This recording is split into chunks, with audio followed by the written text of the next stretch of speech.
Cockatiels. Now, where's the other one? We have 4 in total. Oh, here he is. So this one is, I think, Quinn. Hey, Quinn. Hello, darling. And then over here we have, now this is really tricky to see actually, sorry about this, it's going through wire. At the back we have Jasper, and Quinn and Jasper are both males. And then in the middle we have Pearl, and she is a pearl coloured cockatiel. And then, hello Ivy. Ivy is the yellow lady at the front. And they all live in this, which is not actually an aviary, it's actually a cat enclosure. Because, and it's quite shockingly large, I have to keep going back to get the whole thing in. That's what they live in, because it actually allows them to fly.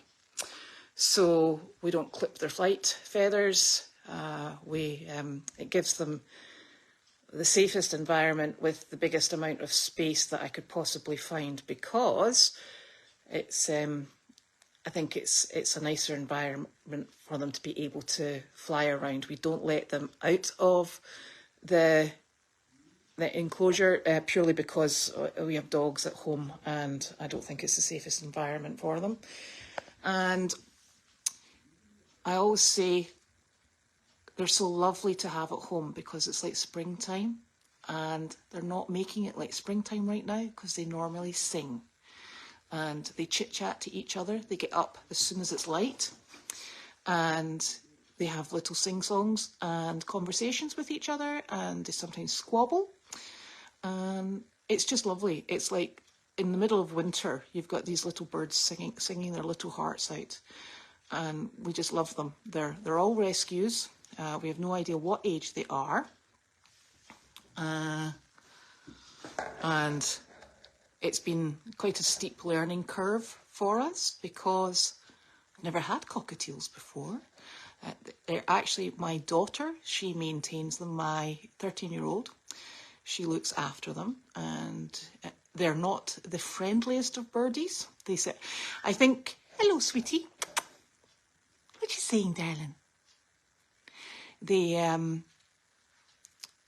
weren't handled in their previous homes. The 2 ladies came together and the 2 boys came together. They were actually part of 65 birds that were seized. So they weren't reared by hand, and the 2 boys in particular, and I can tell you this from experience, having brought them from my home early on Sunday morning, they bite. So they don't hop on your finger and like a bit of interaction. They would prefer to bite you.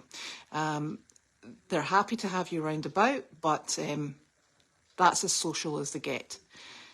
They've done really well. They've settled in. They were absolutely furious when we first brought them over. When I was driving in the car, it was like angry birds. They were all staring at me, and they can be quite intimidating when they get going.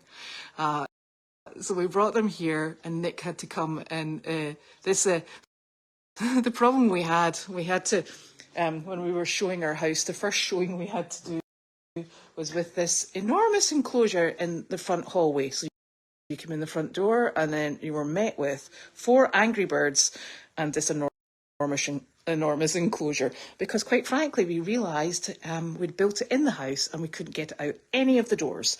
So it was a bit exciting. So Sunday morning was a massive deconstruction of the cat enclosure to get the birds over here. So they were exceptionally unimpressed, but they've settled down and they seem really pretty happy now. I'll try and get videos of them actually singing and being a bit more active, but at the moment they're still giving me very dirty looks. Okay?